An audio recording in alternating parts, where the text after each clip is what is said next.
शुभोदय मेरे प्यारे भाई और बहनों। आज का बाइबल वचन लूका 6वां अध्याय 27वां वचन। परंतु मैं तुम सुनने वालों से कहता हूँ कि अपने शत्रुओं से प्रेम रखे, जो तुमसे बैर करे उनका भला करो। हमें दूसरों का भला करना चाहिए।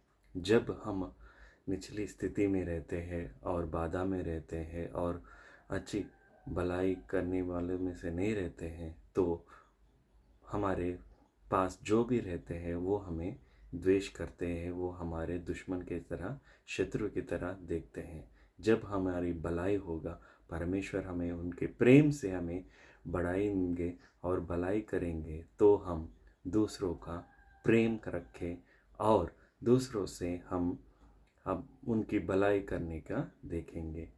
ऐसा ही परमेश्वर का प्रेम सबको बांटेंगे। जय यीशु।